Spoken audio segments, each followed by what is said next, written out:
ఈరోజు జరిగిన ఘటన తెల్లవారుజామున సమయంలో ఈ ఘటన జరగడం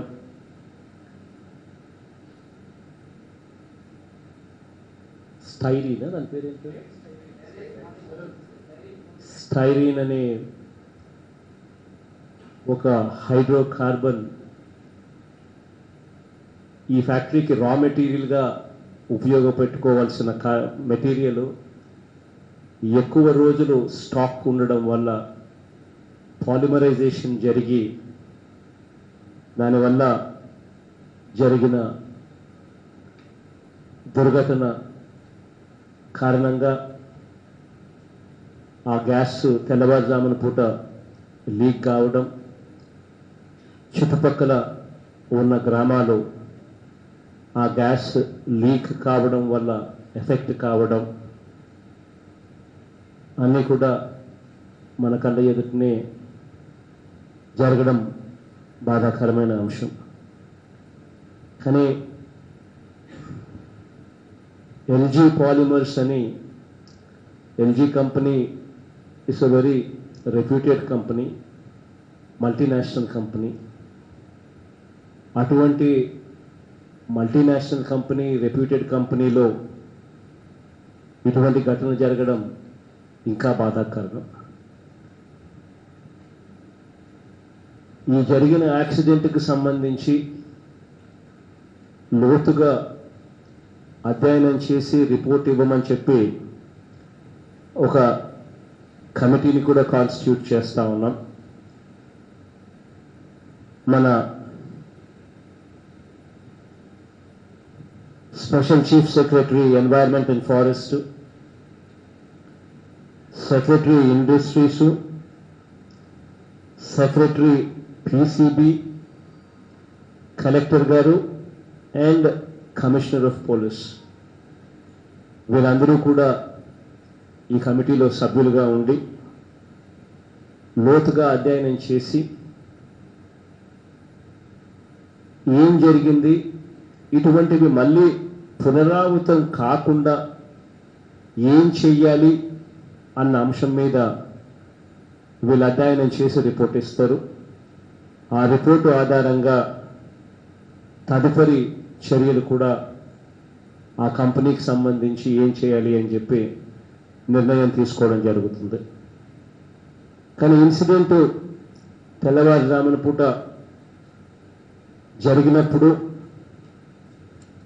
కానీ గ్యాస్ లీక్ అయినప్పుడు అలారం మోగాలి కదా, అది ఎందుకు అలారం మోగలేదు అన్నది కరెక్ట్ కాదు కదా అన్నది నా మనసుకు కూడా కలత వేస్తూ ఉన్న విషయం. బట్ అదైనా కూడా ఒక అధ్యయనం, లోతైన అధ్యయనం చేసిన తర్వాతనే ఏదైనా కూడా ఎందుకు జరిగింది, జరగకుండా ఉండడానికి ఇంకా ఏం చేయాలి అన్న దాని మీద, ఏం యాక్షన్ తీసుకోవాలి అన్న దాని మీద కూడా రిపోర్ట్ వచ్చిన తర్వాతనే నిర్ణయం తీసుకుంటాం. కానీ తెల్లవారుజామునే ఇది జరిగినప్పటికీ అధికారులు ఇక్కడికి మరీ ముఖ్యంగా అభినందించాలి. జరిగిన ఇన్సిడెంట్ జరిగిన వెంటనే 5 గంటలకే అంబులెన్స్లన్నీ కూడా అందుబాటులోకి రావడం, కలెక్టర్ కూడా 5:30కే లొకేషన్లోకి చేరడం, అందరూ కూడా పోలీసులు అయితే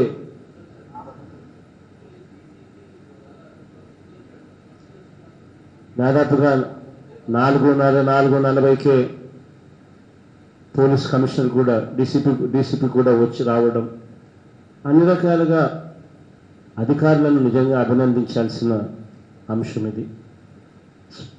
వెంటనే ఇన్సిడెంట్ జరిగిన వెంటనే చాలా బాగా స్పందించారు. అంబులెన్స్లు అన్నీ కూడా అందుబాటులో ఉన్నవి, అన్నీ కూడా అందుబాటులో ఉన్న అంబులెన్స్లు అన్నీ కూడా తరలించి దాదాపుగా 348 మందిని దాదాపుగా అన్ని హాస్పిటల్స్లో చేర్పించడం. అన్ని హాస్పిటల్స్లో చేర్పించిన తర్వాత అందులో చాలామంది వచ్చినప్పుడు అన్కాన్షియస్ స్టేజ్లో ఉన్న వాళ్ళు కూడా ఇప్పుడు చాలా బాగా ఎటువంటి గాలికి కూడా పీల్చుకోవాల్సిన అవసరం లేని పరిస్థితిలో వెంటిలేటర్ కూడా అవసరం లేకుండా బాగా రికవరీ కూడా అయ్యారు. దానికి హాస్పిటల్స్ని కూడా కితాబ్ ఇవ్వాలి. అయినా జరిగిన దుర్ఘటనలో 9 మంది చనిపోవడం జరిగింది అని చెప్పి కూడా అధికారులు చెప్తా ఉన్నారు. ఈ 9 మంది కుటుంబాలకు నా ప్రగాఢ సానుభూతిని తెలియజేస్తా ఉన్నాను. జరిగిన ఘటనలో నేను మనుషులను వెనక్కి తీసుకోలేకపోయినా కూడా ఒక మంచి మనసున్న వ్యక్తిగా ఖచ్చితంగా ఆ కుటుంబాలకు అన్ని రకాలుగా తోడుగా ఉంటానని మాత్రం ఖచ్చితంగా హామీ ఇస్తా ఉన్నాను. దీనికి సంబంధించి చనిపోయిన ప్రతి కుటుంబానికి కూడా కంపెనీ వాళ్ళతో ఏ మేరకు రాబడతామో అది గవర్నమెంట్గా మేము కింద మీద పడతాం. కంపెనీ ఇచ్చిన ఏ మేరకు ఇచ్చినా కూడా గవర్నమెంట్ అన్ని రకాలుగా కూడా ముందుండి ఆదుకుంటుంది. చనిపోయిన ప్రతి కుటుంబానికి కూడా ₹1 కోటి కాంపెన్సేషన్ కూడా డిక్లేర్ చేస్తా ఉన్నాం. కంపెనీ వాళ్ళతో ఏ మేరకు వస్తుందో వస్తుంది, కానీ వాళ్ళ దగ్గర నుంచి ఏ మేరకు వస్తే వస్తుంది, మిగిలింది ప్రభుత్వం యాడ్ చేస్తుంది. కంపెనీతో ఏం మాట్లాడుకోవాలని ప్రభుత్వం మాట్లాడుకుంటుంది. కానీ చనిపోయిన ప్రతి కుటుంబానికి ₹1 కోటి డిక్లేర్ అయితే ఖచ్చితంగా చేస్తా ఉన్నాం.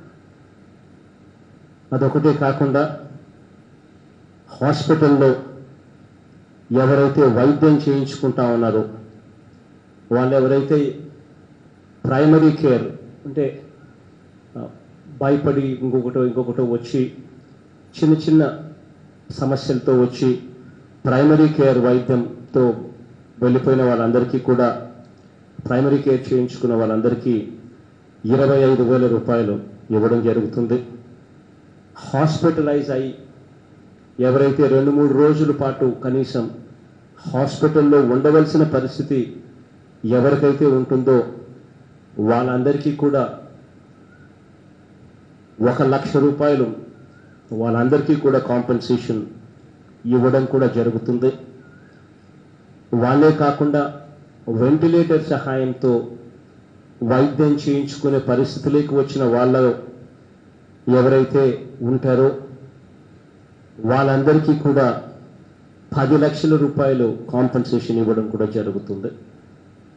ఏ ఒక్కరికి కూడా వైద్యం ఖర్చు రూపాయి కూడా పెట్టుకోవాల్సిన అవసరం లేకుండా ప్రతిదీ కూడా వైద్యం చేయించిన తర్వాత వీళ్ళందరికీ కూడా ఈ కాంపెన్సేషన్ అమౌంట్లు ఇచ్చి వాళ్ళందరూ కూడా సంతోషంగా ఇళ్ళకు పోయేట్టుగా చేయమని చెప్పి అధికారులకు ఆదేశాలు కూడా ఇస్తా ఉన్నాం.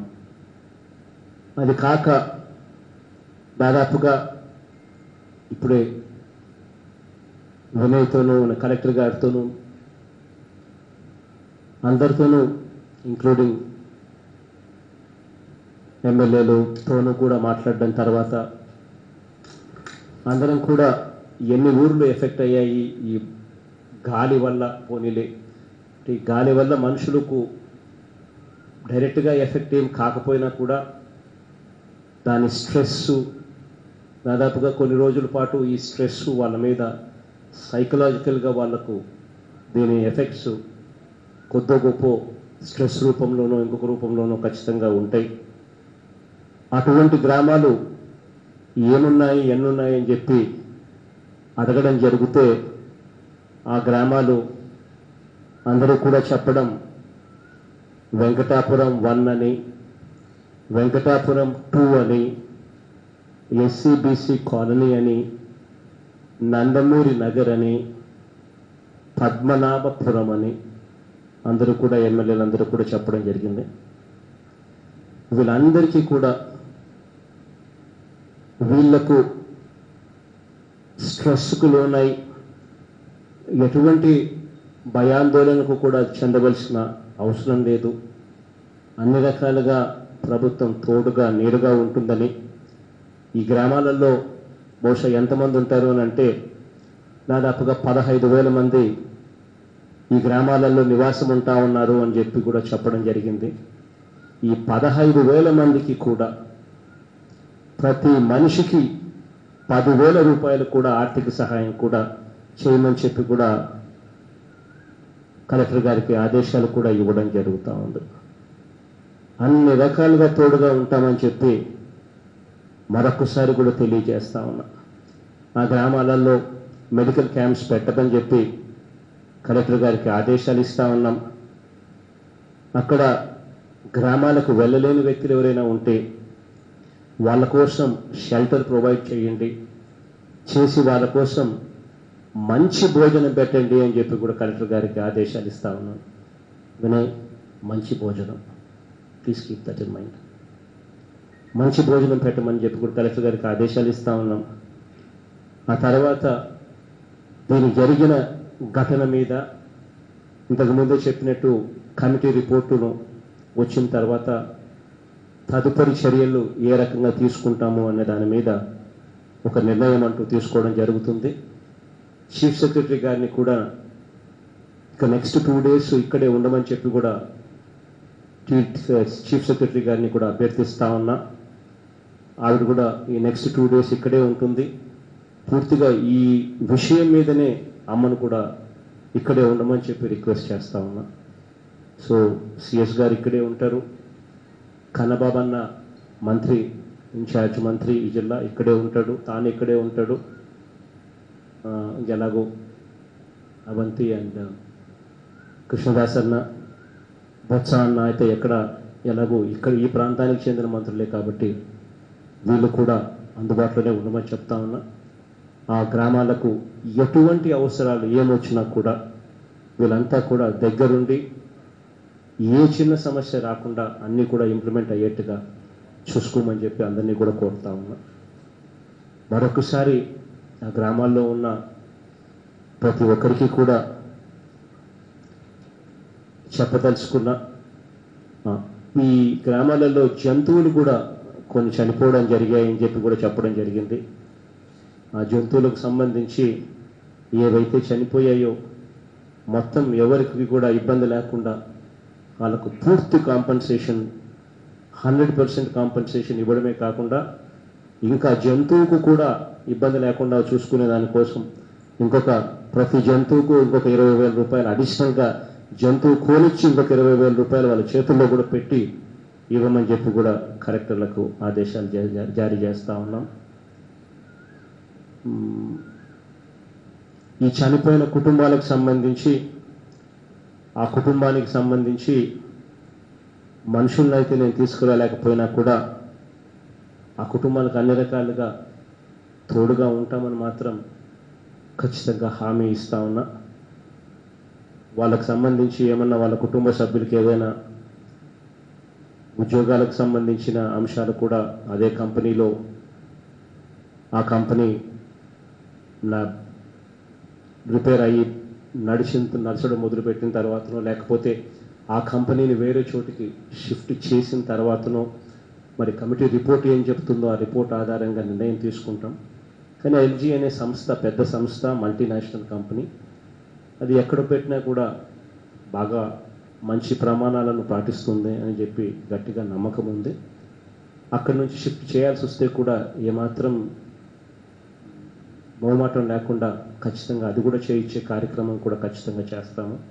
కానీ ఎక్కడైనా కూడా వాళ్ళకు సంబంధించి ఆ కుటుంబ సభ్యులకు సంబంధించి ఏదైనా ఉద్యోగాలు ఇప్పించే కార్యక్రమం కూడా ఆ ఎల్జీ కంపెనీలో వాళ్ళకి సంబంధించి ఎక్కడైనా కూడా వాళ్ళతో మాట్లాడే ఉద్యోగాలు ఇప్పించే కార్యక్రమం కూడా చేయమని చెప్పి కూడా అధికారులకు ఆదేశాలు అది కూడా ఇవ్వడం జరుగుతూ ఉంది.